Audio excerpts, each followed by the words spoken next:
Hello and welcome back to Bankopedia. तो friends, three types of students होंगे जो इस वीडियो को देखेंगे। पहले फर्स्ट वो होंगे जो अभी प्रिपरेशन करना स्टार्ट किए होंगे, लास्ट 2 मंथ और 3 मंथ से प्रिपरेशन स्टार्ट कर किए होंगे, वो जो बिल्कुल बिगिनर है। सेकंड वो जिनका IBPS RRB PU का एग्ज़ाम है, वो तैयारी कर चुके हैं, वो लास्ट टच देना है उनको अपने प्रिपरेशन को। और थर्ड वो होंगे जो 2 साल से 3 साल से प्रिपेयर कर रहे हैं, टू अटेम्प्ट दे चुके हैं और उनका प्री भी नहीं क्वालिफाई हो रहा है। ये 3 तरीके के बच्चे होंगे जो इस वीडियो को देखेंगे। फ्रेंड्स, इन तीनों का मॉक को एनालिसिस करने का तरीका अलग होगा। देखिए आप किस लेवल पे हैं, मैं इसको 3 लेवल में कैटेगराइज कर रहा हूँ। आप जिस लेवल पे हैं सच्चाई से कमेंट करिएगा कि हाँ आप इस वीडियो को देखते समय इस लेवल पे थे और अब आप सही से एनालिसिस करेंगे। ठीक है, मैं गारंटी से इसलिए कह रहा हूँ क्योंकि मैं भी इन लेवल से गुजर चुका हूँ, क्योंकि मैं भी कभी एज अ बिगिनर था और फिर कभी मैंने एग्ज़ाम को क्वालिफाई भी किया है। ठीक है, तो मैं 0 से स्टार्ट किया हूँ और मैंने क्वालिफाई तक किया है, तो मैं भी सारे लेवल से गुजर चुका हूँ, तो मैं जानता हूँ। ठीक, आप बताइए कि आप किस लेवल पे हैं। तो लेवल 1 पे जो बच्चे होंगे वो क्या करते होंगे, वो सिर्फ नंबर्स जाते होंगे, वो नंबर देखते होंगे कि रैंक में कितना उनका रैंक क्या है, क्या स्कोर आया है, अच्छा परसेंटाइल इतना है, अच्छा एक्यूरेसी इतना है, अच्छा मैंने इतना अटेम्प्ट कर दिया, बेस्ट स्कोर इतना ज़्यादा है, इतना ज़्यादा कैसे बेस्ट स्कोर हो सकता है। और 3 सेक्शन और होते हैं, एक करेक्ट वाला सेक्शन होता है, एक रॉन्ग वाला, और एक होता है स्किप वाला, कि इतने क्वेश्चन आपने करेक्ट किए तो वो देखते हैं हाँ मैंने इतने करेक्ट कर लिए, इतना मेरा गलत हो गया, इतना। वो सिर्फ नंबर देख लेते हैं। वो अभी तक 3-4 मॉक दिए हैं, ज़्यादा मॉक दिए नहीं, उनको ज़्यादा नॉलेज नहीं है, वो इस लेवल पे है, लेवल 1 पे। उनका एनालिसिस खत्म विदिन 5 मिनट, 5 मिनट के अंदर, 5 मिनट भी नहीं लगता उनको, उनका एनालिसिस खत्म। उन्होंने मॉक दिया, ये नंबर्स देखे, एनालिसिस खत्म।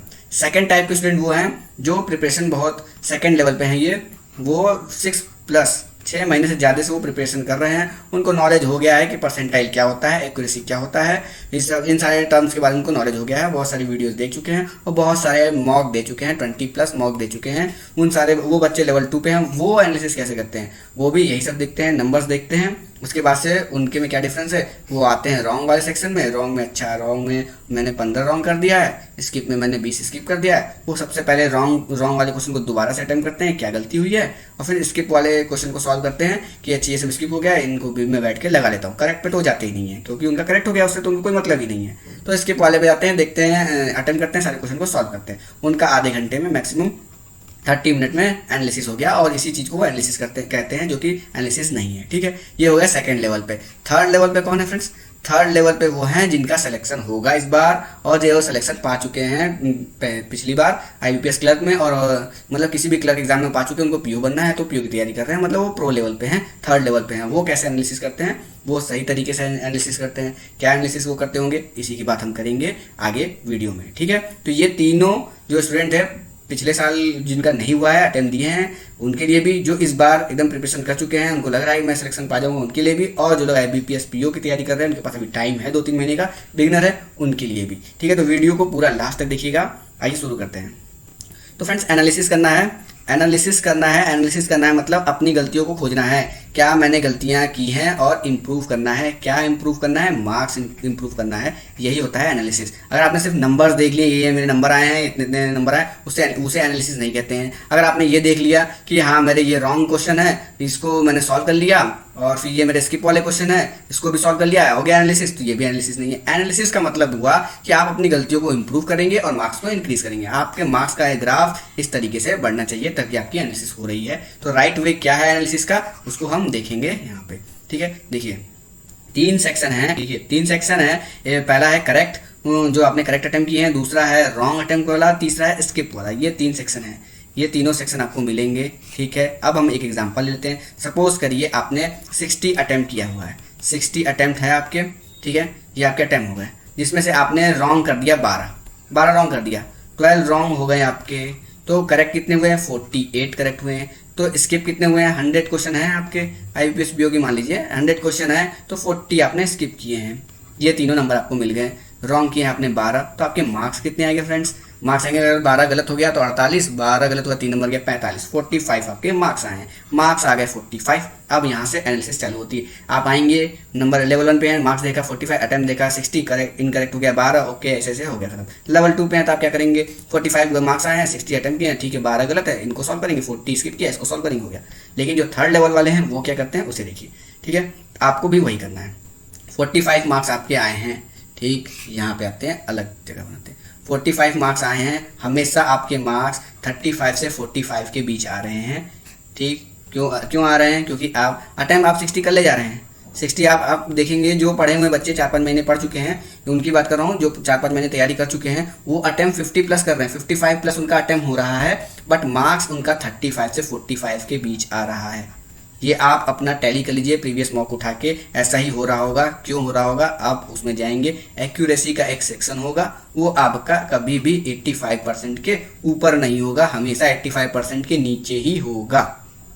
इसका मतलब क्या है फ्रेंड्स? आपकी एक्यूरेसी डाउन है, आपको एक्यूरेसी बढ़ाना है, स्पीड नहीं बढ़ाना। आप अटेम्प्ट कर रहे हैं 60 अटेम्प्ट कर रहे हैं, अच्छा खासा अटेम्प्ट है, 55 प्लस मार्क्स चाहिए आपको, 55 प्लस मार्क्स चाहिए सिलेक्शन के लिए, आप 60 अटेम्प्ट कर रहे हैं, ये सही है। अगर आपकी एक्यूरेसी 95 प्लस हो जाए, 95 प्लस हो जाए तो आपका सिलेक्शन हो जाएगा। इसके पहले वाले वीडियो में मैंने बताया था कि एक्यूरेसी और परसेंटाइल ही ऐसा सेक्शन है जिस पे आपको ध्यान देना है, और दोनों 95% के ऊपर होना चाहिए। तो एक्यूरेसी 95% हो गया। अगर आपने 60 अटेम्प्ट किया है, 95% एक्यूरेसी है, मतलब आपने 3 गलत किया है, सिर्फ 3 गलत किया है, अटेम्प्ट अभी भी वही है, 3 गलत किया है, तो करेक्ट कितने हो जाएंगे? करेक्ट हो जाएंगे आपके 57। ये तो उतना ही रहा, 57 करेक्ट हो गया, तो मार्क्स कितने आएंगे? अब आपके मार्क्स आपके आएंगे फ्रेंड्स 56.25। ये आपके मार्क्स आ गए।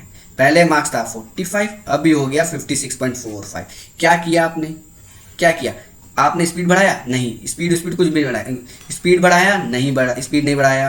क्या आपने अन अटेम्प्ट की जगह स्किप जो किया हुआ है, इसमें से कुछ किया है? मतलब कुछ नया। अगर आपने स्किप किया है, इसका मतलब आपको नहीं आता था तभी स्किप किया है। करेक्ट और रॉन्ग आपका वही है, जो आपको आता है वही किए। ये अटेम्प्ट होते हैं, ये दोनों सेक्शन मिला के अटेम्प्ट वाले हैं। अटेम्प्ट आप तभी करेंगे जब आपको आता होगा। ऐसा तो नहीं कि रैंडम है आप, कि कभी ऐसा तो है नहीं कि आप किसी भी चीज़ को स्किप करते हैं, जो नहीं आता है उसी को स्किप करते हैं। मतलब ये सेक्शन आपको नहीं पढ़ा हुआ है, नहीं आता है, इसको स्किप किए हुए हैं। यही स्किप वाले में वही आते हैं आपके, जो आपको नहीं पढ़ा हुआ है। और जो अटेम्प्ट वाले हैं, भले वो करेक्ट हो चाहे रॉन्ग हो, ये आपको आता था तभी आपने अटेम्प्ट किया है। ठीक है, तो आप कुछ नया नहीं पढ़ रहे हैं, कुछ स्पीड नहीं बढ़ाए हैं, मतलब कुछ भी नया नहीं किया, कुछ भी ज़्यादा प्रैक्टिस नहीं किया, तब भी आपके मार्क्स 10 मार्क्स बढ़ गए।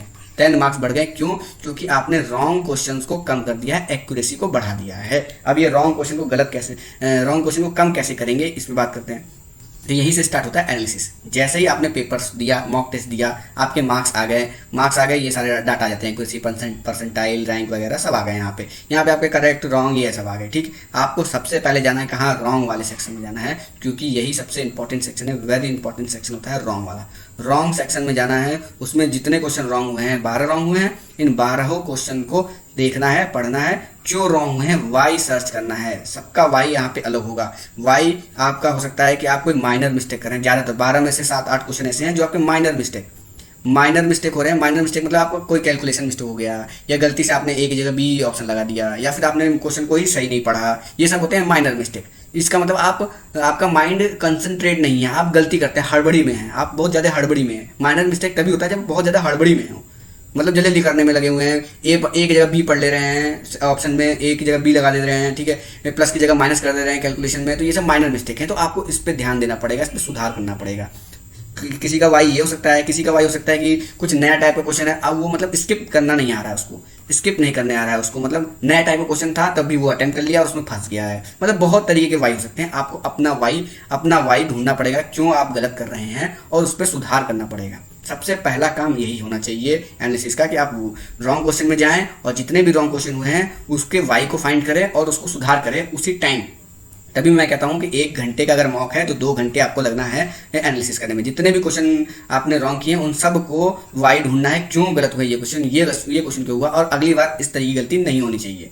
धीरे धीरे क्या होगा, पहले 12 अटेम्प्ट वही है, आपके अटेम्प्ट वही है 60 के 60। पहले 12 गलत होते थे, फिर 10 होने लगेंगे, फिर 8 होने लगेंगे, फिर 5 होने लगेंगे, फिर 3 होने लगेंगे। जब तक 3 नहीं होता, 95% एक्यूरेसी नहीं आती, तब तक आपको यही करना है, वाई ढूंढना है, उसको सॉल्व करना है। और ये बहुत जल्दी से होगा, क्योंकि आपको आता है ये सेक्शन गलत हुआ है, मतलब आपने अटेम्प्ट किया मतलब ये पढ़ा हुआ है, आपका पढ़ा हुआ है, मतलब आप उसको जल्दी से सुधार कर ले जाएंगे, मतलब आपका नंबर जल्दी से इंक्रीज हो जाएगा, 45 से 56 हो जाएगा विदिन 10 to 15 डेज। अगर आपने इसको अप्लाई किया तो सुधार हो जाएगा। तो अभी जो आरआरबी की तैयारी किए हुए हैं, लास्ट टाइम पे है, वो अपना ये सेक्शन पे ध्यान दे। और जो लोग 2 साल से पिछली बार या फिर पिछली बार अटेम्प्ट दे चुके हैं, उनका नहीं हो रहा है, वो भी इस सेक्शन पे ध्यान दे। ठीक है। और रही बात जो नए हैं, जो अभी 2-3 महीने तैयारी कर रहे हैं और 2-3 महीने बाद वो IUPAC UP देने वाले हैं, उनका क्या सिनेरियो है, उनका मार्क्स तो 45 आता ही नहीं होगा, उनका मार्क्स 30 से 40 के बीच में वेरी कर रहा होगा, 30 से 40 के बीच में वेरी कर रहा होगा, उनको 50 लाना है। वो भी इस सेक्शन पे ध्यान देंगे जरूर से, 5 मार्क्स का तो गेन उनको होगा ही, 40 to 45 पहुंच जाएंगे, ज़्यादा इनको फायदा नहीं होगा क्योंकि उनके स्किप वाले में ज़्यादा होंगे, उनका टाइम ज़्यादा लग रहा होगा। ठीक है, तो पहला सेक्शन ये हो गया, रॉन्ग को सही करना है। सबसे पहले अटेम्प्ट देने के बाद रॉन्ग पे जाना है, फिर सही करना है, उनको सही करना है कि कैसे गलत हुआ, क्यों गलत हुआ, इसको डीप स्टडी करनी है। ठीक है, उसके बाद से लोग क्या करते हैं, रॉन्ग करने के बाद स्किप पे आना है, स्किप पे आ जाते हैं, लेकिन ये बिल्कुल गलत अप्रोच है। स्किप पे तो कभी आना ही नहीं है, स्किप तो आपको कभी आना ही नहीं है, वो भी बात करेंगे किन क्वेश्चन को स्किप करना है, तो स्किप पे तो कभी आना नहीं, रॉन्ग करना है, उसके बाद करेक्ट पे आना है। यस फ्रेंड्स, रॉन्ग करने के बाद करेक्ट पे आना है। करेक्ट पे आके क्या करेंगे आप सोच लेंगे जब मेरा वो करेक्ट हो ही गया है तो उसको क्या देखना है। बहुत सारे लोग यही करते हैं, करेक्ट वाले सेक्शन को देखते ही नहीं हैं, जो कि बिल्कुल ही गलत अप्रोच है। क्या करना है, अगर आपने, मैंने पिछले वीडियो में बताया था कि अगर आपने इनइक्वालिटी का कोई क्वेश्चन है और उसको आपने 45 सेकंड दे के सॉल्व किया है और करेक्ट हो गया है आपका, तो ये बिल्कुल कोई फायदा नहीं है ऐसा आपको सॉल्व करने का, क्योंकि इनइक्वालिटी का क्वेश्चन है, इसको आपको 15 सेकंड में सॉल्व करना है, 15 सेकंड में सॉल्व करना है। आपने 45 सेकंड में सॉल्व किया है, यूजलेस है ये, यूजलेस है, क्योंकि आपके जो कंपटीटर हैं वो 15 सेकंड में इस क्वेश्चन में कर रहे हैं और आप 45 सेकंड में कर रहे हैं, तो क्या फायदा। बैंक एग्जाम में स्पीड चाहिए, यहाँ पे जो टॉपिक आपको आता है उसमें स्पीड चाहिए, दूसरे टॉपिक पे नहीं चाहिए, न्यू टॉपिक आपको नहीं सीखना है। तो इस तरीके से कंपेयर करना है कि जो करेक्ट हुआ है क्वेश्चन, जो करेक्ट वाला सेक्शन है उसमें हर क्वेश्चन पे जाना है, each and every her question पे जाना है, उसमें देखना है टॉपर का कितना टाइम लगा है, आपका कितना टाइम लगा है, और जो एवरेज टाइम है वो कितना है। आपको हमेशा एवरेज प्लस रहना है। टॉपर की बात छोड़ दीजिए, बहुत सारे मॉक टेस्ट में टॉपर जो होंगे वो फेक होंगे, तो टॉपर में नहीं जाना है। एवरेज जो मार्क्स आ रहा है, अगर आपके मॉक टेस्ट में एवरेज मार्क्स नहीं दे रहा तो आप टॉपर और अपने मार्क्स का एवरेज निकाल लीजिए, वो एवरेज हो जाएगा। एवरेज प्लस रहना है, मतलब अगर एवरेज मार्क्स 20-25 सेकंड है तो आपको 20 सेकंड में करना है सॉल्व, भले आपसे 15 सेकंड में नहीं हो रहा है तो 20 सेकंड में तो होना ही चाहिए, 45 सेकंड बिल्कुल नहीं लगना चाहिए। ठीक है, तो करेक्ट वाले सेक्शन में हर क्वेश्चन में, अगर पजल है कोई, आपने उसको 5 मिनट देके सॉल्व कर लिया है, 5 मिनट दिया, ये आपका सॉल्व हो गया। मैं केवल पजल की बात कर रहा हूँ, क्वेश्चन की बात नहीं कर रहा हूँ। 5 मिनट देके आपको सॉल्व कर लिया है, टॉपर ने 1 मिनट में सॉल्व किया है, एवरेज टाइम 2.5 मिनट दिखा रहा है, तो आपको कम से कम 2 मिनट 20 सेकंड में इसको सॉल्व करना है, 5 मिनट से 2 मिनट 20 सेकंड में सॉल्व करने तक पहुंचना है। यही चीज आपको मोटिवेट करेगा जब एनालाइज करेंगे सही से। अगर आपने करेक्ट वाले सेक्शन में गए ही नहीं, कभी गए ही नहीं, देख ही नहीं रहे करेक्ट वाले सेक्शन को, तो आपको पता ही नहीं चलेगा कि आपको पजल को 5 मिनट की जगह और कम टाइम देना है। आप हमेशा स्किप वाले क्वेश्चन को देखते रहेंगे कि मैंने ये भी स्किप कर दिया, मैंने वो भी स्किप कर दिया, मुझे ये सीखना पड़ेगा, मुझे वो सीखना पड़ेगा, मैं टाइम एंड वर्क के क्वेश्चन स्किप कर देता हूँ, मुझे टाइम एंड वर्क पढ़ना पड़ेगा। नहीं फ्रेंड, जो आप पढ़ चुके हैं, जो कि पढ़ आप वही चुके होंगे जो आपके स्ट्रॉन्ग टॉपिक हैं, जिन पे आपका स्ट्रॉन्ग कमांड होगा, वही चीज आप पढ़ चुके होंगे। स्किप आप वही किए होंगे जो आपको टफ लगता होगा, तो स्किप वाले पे एकदम लास्ट में जाना है। पहले आप जो गलत है उसको सही करना है और जो सही है उसको और सही करना है। मतलब जो सही है उसको 5 मिनट जैसे आपने दिया पजल को सॉल्व करने में, आपको उसको 2.5 मिनट के अंदर लाना है, कैसे भी करके। अब वो कैसे आएगा, आप पजल पे वीडियो देखिए, या इनइक्वालिटी आपको सही करना है इनइक्वालिटी पे वीडियो देखिए, या DI सही करना है DI पे वीडियोस देखिए, उसमें वो क्या अप्रोच लगा रहे हैं उसको सीखिए। अप्रोच सक्सेस जो जिन्होंने क्रैक कर लिया वो किस अप्रोच से DI को अप्रोच करते हैं, पजल को अप्रोच करते हैं, उनकी वीडियोस देखिए। आप अपना तरीका चेंज करिए, तरीका चेंज करना है, ये वर्ड तरीका चेंज करना है। जो बच्चे 2 बार अटेम्प्ट दे चुके हैं, इनका नहीं निकल रहा है, क्यों? क्योंकि वो एक ही तरीके से प्रैक्टिस कर रहे हैं हर बार। उनको तरीका चेंज करना है फ्रेंड्स, तरीका चेंज करना है।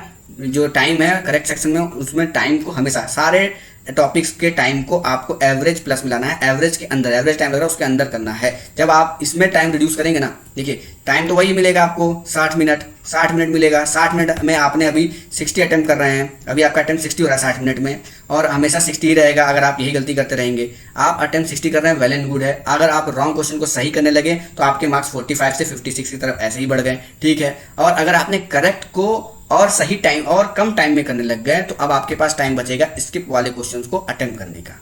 मतलब अगर आपने जो करेक्ट कर रहे हैं उसको भी कम टाइम में करने लगे तो यहाँ पे जो करेक्ट वाला सेक्शन है ये बढ़ने लगेगा, और ये जो स्किप वाला सेक्शन है ये घटने लगेगा, और यहाँ अटेम्प्ट आपका जैसे बढ़ेगा मार्क्स और बढ़ेंगे, तो आप 55 प्लस के ऊपर हमेशा रहेंगे, श्योर हो जाएंगे कि 55 के ऊपर आना ही आना है मार्क्स। अगर आप 60 की जगह 70 अटेम्प्ट करने लगे तो मार्क्स आपके 55 प्लस ऑटोमेटिक आना है, क्योंकि आपकी एक्यूरेसी 95 रहनी है, ये आपको जानते हैं। तो धीरे धीरे ग्रेजुअली इंक्रीज करना है। ग्रेजुअली कैसे इंक्रीज होगा, देखिए मैं अब बिगिनर्स की बात कर रहा हूँ।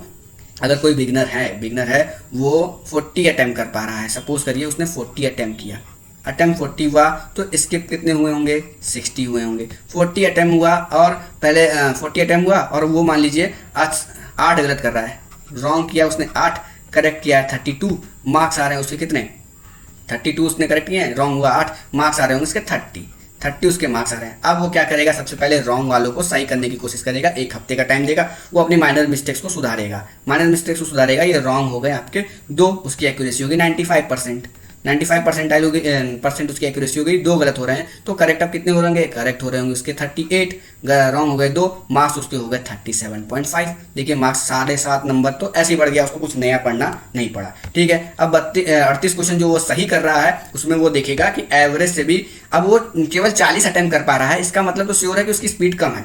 60 स्किप हो रहा है, 40 ही अटेम्प्ट हो रहा है 1 घंटे में, इसकी क्या नाम है, स्पीड तो कम है, ये 100% है, इसकी स्पीड कम है। ठीक है, तो एवरेज स्पीड जो एवरेज टाइम लग रहा है क्वेश्चन में उससे उसका टाइम ज़्यादा लग रहा होगा। अब वो एवरेज टाइम को कम करने की कोशिश करेगा, वीडियोस देखेगा, कॉन्सेप्ट बनाएगा, स्पीड बनाएगा, वो एवरेज टाइम को कम करने की कोशिश करेगा। जैसे जैसे वो एवरेज टाइम कम करेगा तो उसके अटेम्प्ट बढ़ने ये कम होने लगेंगे। एवरेज टाइम कम करेगा तो उसके अटेम्प्ट वो बढ़ने लगेंगे 40 से 50, क्योंकि टाइम बचेगा, 40 से 50 पे आएगा। 50 अटेम्प्ट कर रहा है, एक्यूरेसी उसकी वही है 95% है, मतलब वो अभी भी 3 गलत कर रहा होगा, 2 से 3 गलत कर रहा होगा, 47 सही है, उसके 46 मार्क्स हो जाएंगे, 46.5। तो 30 से 46.5 पे आ गया। अब ये बहुत ही अच्छा इंप्रूवमेंट है। कोई बिगिनर है उसका 30 से 45 मार्क्स आने लगे, 46 मार्क्स आने लगे, ये 1 महीने में पॉसिबल है। मैंने भी ऐसे ही ग्रेजुअली इंक्रीज किया है। मैंने भी अभी आपको इसके पहले वाले वीडियोस में मैंने दिखाया था अपना मॉक टेस्ट का मार्क्स, तो आप देखेंगे किसी मॉक टेस्ट में मेरा 32 मार्क्स भी आया है, 34 मार्क्स भी आया है, 42 मार्क्स भी आया है, 47 आया है, फिर जाके 52, 50 प्लस आने लगे हैं। पहले ऐसे धीरे धीरे धीरे धीरे मार्क्स बढ़े हैं। तो कैसे बढ़े हैं, मैंने भी पहले अपने रॉन्ग वाले सेक्शन पे काम किया है, फिर एक्यूरेसी पे काम किया, उसके बाद स्पीड पे काम किया है। यहाँ तक काम करने के बाद अब क्या होगा, अब ये जो 50 क्वेश्चन हो ना, 50 क्वेश्चन ये वो होंगे जो आपको आते होंगे। अब स्किप वाले में ऐसे क्वेश्चन आ जाएंगे, ये 50 बचे 50 यहाँ टाइम हो गया, 50 बचे। अब ये 50 क्वेश्चन ऐसे होंगे ना जो आपको बहुत टफ लगते होंगे। ठीक है, तो यहाँ पे आप चालू होता है स्ट्रेटेजी का खेल। स्ट्रेटेजी, अब आप यहाँ तक तो ठीक है, इतना आपको करना है। आपके पास पहले से स्ट्रेटेजी होगी तभी आप ये सब कर पाएंगे, रैंडम नहीं। कैसे, देखिए आपके पास स्ट्रेटेजी है, कोई स्ट्रेटेजी है कि आपको ये चीज़ अटेम्प्ट करना है और ये चीज़ स्किप करना है। ठीक है, आप बिल्कुल स्पेसिफिक हैं अपने अटेम्प्ट और स्किप को लेके। अगर इतना कर लिए, स्पेसिफिक हो गए किसको स्किप करना है, किसको अटेम्प्ट करना है, आपका सिलेक्शन हो गया। क्योंकि बैंकिंग एग्जाम स्किप करने का खेल है। अगर आपको स्किप करने आ रहा है प्री में और मेंस में स्किप करने आता है कौन सा क्वेश्चन मुझे स्किप करना है, आपका सिलेक्शन कोई नहीं रोक सकता। ये मान के चलिए एकदम, अगर मेंस एग्जाम में आपको स्किप करना आ रहा है कि किस क्वेश्चन को आपको अटेम्प्ट करना है, किस क्वेश्चन को स्किप करना है, तो आपका सिलेक्शन 100% होके ही रहेगा। अब स्किप कैसे करना, देखिए मैं अपना बताता हूँ। जैसे क्वांट सेक्शन है तो मैंने बना के रखा है, अभी तक मेरा वही है कि अर्थमेटिक आएगा तो मैं स्किप कर दूंगा। तो मैंने मॉक टेस्ट में बैठा, जैसे ही अर्थमेटिक का क्वेश्चन आया स्किप कर दिया। क्वेश्चन आया, सेकंड क्वेश्चन भी अर्थमेटिक स्किप, थर्ड क्वेश्चन भी अर्थमेटिक स्किप, फोर्थ क्वेश्चन भी arithmetic skip, fifth question number से जाएगा अटेम्प्ट करेंगे, फिर उसके बाद नंबर से खत्म हुआ क्वाड्रेटिक आ गया अटेम्प्ट करेंगे, डीआई आ गया अटेम्प्ट करेंगे, सिंप्लीफिकेशन आ गया अटेम्प्ट करेंगे, फिर से अर्थमेटिक आ गया स्किप, फिर डीआई आ गया फिर अटेम्प्ट करेंगे, फिर अर्थमेटिक स्किप, खत्म हो गए क्वेश्चन। 20 मिनट मिला था। नंबर से क्वाड्रेटिक, डीआई, सिंप्लीफिकेशन, ये सारे टॉपिक्स मैंने बना रखे थे। एकदम स्पेसिफिक हूँ मैं, देखिए स्पेसिफिक हूँ कि ये सारे टॉपिक आते ही मुझे अटेम्प्ट करना है और ये सारे टॉपिक अर्थमेटिक आते ही मुझे स्किप करना है। बिल्कुल स्पेसिफिक हूँ, तो मेरा टाइम वेस्ट नहीं होगा, टाइम वेस्ट बिल्कुल भी नहीं होगा। फटाफट से मैं अपने जो स्ट्रॉन्ग पॉइंट है, स्ट्रॉन्ग वाले सेक्शन है उनको अटेम्प्ट कर लिया। बाकी उसके बाद आप देखूंगा 20 मिनट में से कितने मिनट बचे हैं। मान लीजिए मेरे पास 5 मिनट बचे हैं और मेरे ये सारे क्वेश्चन मिला के 20 क्वेश्चन हो चुके हैं क्वांट के। 5 मिनट अभी भी मेरे पास बचे हैं। अब मैं क्या करूंगा, अर्थमेटिक करूंगा। अर्थमेटिक में भी मैं स्पेसिफिक हूँ कि मैं प्रॉफिट एंड लॉस का क्वेश्चन, एज का क्वेश्चन, पार्टनरशिप का क्वेश्चन और SICI का क्वेश्चन, एवरेज का क्वेश्चन, रेशियो का क्वेश्चन स्पेसिफिक हूँ। ये सारे टॉपिक के ही क्वेश्चन करूंगा। ये नहीं कि टाइम एंड वर्क आ गया वो करने लगा, प्रोबेबिलिटी आ गया वो करने लगा, नहीं। अर्थमेटिक में भी मैं स्पेसिफिक हूँ, खोज के अपने स्ट्रॉन्ग वाले क्वेश्चन को ही करूंगा। ठीक है, इस तरीके से आपको भी स्पेसिफिक होना पड़ेगा पहले, उसके बाद ही ये सारी चीज़ें जो मैंने स्टार्टिंग बताई हैं, ये सारी चीज़ें तभी वर्क करती हैं जब आप पहले स्ट्रेटेजी बना लीजिए, और स्ट्रेटजी बना के अपना स्ट्रॉन्ग पॉइंट और वीक पॉइंट ढूंढ लीजिए, कौन सा आपके स्ट्रॉन्ग पॉइंट है, कौन से वीक पॉइंट है, उसके बाद इन सब पे काम करिएगा। ये सब बात की बात है, मैं एज्यूम करके चल रहा हूँ कि आपके पास स्ट्रेटजी है और आप अपने स्ट्रॉन्ग पॉइंट और वीक पॉइंट को जानते हैं, ठीक है। अब जाके स्किप आपको करने आ गया है। अब आप जानते हैं कि किन किन क्वेश्चन को स्किप कर सकते हैं, तो आपको पता चल जाएगा कि जैसे सिलेबस तो फिक्स है आपका, बैंकिंग एग्जाम का सिलेबस ज़्यादा वेरी नहीं करता है। आपको पता है कि क्वांट में ये नंबर सीरीज, डीआई और सिंप्लीफिकेशन, क्वाड्रेटिक मिला के 20 क्वेश्चन तो आ ही जाते हैं। रीजनिंग में भी आपको पता है ये सारे टॉपिक्स, जितने भी टॉपिक हैं रीजनिंग में तो लगभग सारे टॉपिक आपको आते ही होंगे। पजल थोड़ा आपको टफ लगता होगा, तो 1-2 पजल छोड़ के 30 क्वेश्चन में से अगर एक पजल आपसे नहीं लगा लास्ट का, तो 30 क्वेश्चन तो ऐसे हैं ही जो आप अटेम्प्ट इजीली कर ले जाएंगे और 35 को करने की कोशिश जरूर करेंगे। और उसके बाद से इंग्लिश का, इंग्लिश में आपको पता है कि आपको आरसी करना है, पैरा जंबल करना है, ये सब करना है, तो टोटल मैं 20 अटेम्प्ट कर ही लूंगा, ठीक है। तो टोटल कितने हो गए? 70 आप अटेम्प्ट कर लेंगे, तो स्किप वाले सेक्शन में 30 ही बचेंगे। और ये 30 एकदम आपको मालूम है कि इनको मुझे छूना ही नहीं है, ये 30 मुझसे हो गए ही नहीं, इनको हटा दो। ये जो 70 है, 70 में मुझे 95% एक्यूरेसी रखनी है। 95% एक्यूरेसी मतलब सिर्फ 3 ही अलाउ है गलत में, गलत वाले सेक्शन में 3 ही अलाउ है, बचेगा 67 और 3 गलत का आपका 66 मार्क्स, 65 प्लस मार्क्स आएंगे। और इससे ज़्यादा इतना मार्क्स में आपका सिलेक्शन कोई नहीं रोक सकता है। तो पहले आप फिल्टर करिए, स्ट्रेटेजी बनाइए, कौन से सेक्शन करने हैं, कौन से सेक्शन नहीं करने हैं, कौन कौन से टॉपिक जो है उसको छोड़ना है, स्पेसिफिक हो गए। उसके बाद से स्किप वाले क्वेश्चन कम हो जाएंगे, रॉन्ग और करेक्ट वाले ज़्यादा हो जाएंगे। रॉन्ग क्वेश्चन में आपको देखना है कि क्यों गलत हो रहा है, उसको कम करना है। करेक्ट वाले में देखना है कि टाइम कम से कम लगे। इस तरीके से आपको एनालिसिस करना है डेली। अगर 1 घंटा आप मॉक देने में लगाएंगे तो इस तरीके से एनालिसिस करने बैठे कि गलत जो हुआ है क्यों गलत हुआ है, और जो सही हुआ है उसमें एवरेज से ज़्यादा टाइम क्यों लगा है। इस तरीके से एनालिसिस करने बैठेंगे तो 2 घंटे जरूर से आपके लगने ही लगने हैं। तो ये तरीका होता है एनालिसिस का। और भी बहुत सारी बातें होंगी जो मैं भूल रहा हूँ, क्योंकि देखिए मैं जॉब पे जाता हूँ, जॉब करके आता हूँ, बैठता हूँ वीडियो बनाने, तो मैं कोई प्रोफेशनल वीडियो बनाने वाला हूँ नहीं कि मैं वीडियो बना रहा हूँ सोच समझ के, ना ही मेरे पास कोई फॉर्मेट है। बस मेरे दिमाग में आपसे वीडियो बनाते समय जो कुछ आता है, याद रहता है, मैं वो आपको डिलीवर करता हूँ। वीडियो बनाने के बाद देखने मैं खुद जब बैठ के देखता हूँ, अपलोड करने के बाद मैं देखता हूँ, क्योंकि बैठ के देखो फिर एडिट करो फिर अपलोड करो, बहुत टाइम लगता है। इतना टाइम मेरे पास नहीं रहता है। अपलोड करने के बाद मैं खुद देखता हूँ कि अच्छा ये सारे पॉइंट स्किप हो गए हैं मुझसे, ये यहाँ पे कुछ पॉइंट ऐसे थे जो मुझे बताना चाहिए था वो नहीं बताया हूँ। अगर इस वीडियो के बाद भी मुझे ऐसा लगेगा तो मैं ज़रूर एक छोटा वीडियो बनाऊँगा। और अगर आपको लगता है कि मैं कोई पॉइंट स्किप कर रहा हूँ तो ज़रूर बताइएगा। और कोई टॉपिक पे आपको वीडियो चाहिए तो कमेंट करिएगा, मैं आपको ज़रूर बताऊंगा। हाँ, और आप ज़रूर बताइएगा कि आप किस लेवल पे थे इस वीडियो को देखने के बाद, और क्या ये वीडियो आपके लिए यूज़फुल रही कि नहीं रही। क्योंकि इतना मेहनत करने के बाद अगर आपके लिए यूज़फुल नहीं रह रही है तो कोई मोटो नहीं बनता है मेरा वीडियो बनाने का। और अगर आपको लगा कि अच्छा है तो ज़रूर चैनल को शेयर करिएगा, वीडियो को शेयर करिएगा कि दूसरों को भी फ़ायदा हो। जो 2 साल 3 साल से लड़के तैयारी कर रहे हैं, उनका नहीं हो रहा है सिलेक्शन, उनको भी फ़ायदा हो इस वीडियो से। थैंक यू फ्रेंड्स, मिलते हैं नेक्स्ट वीडियो में।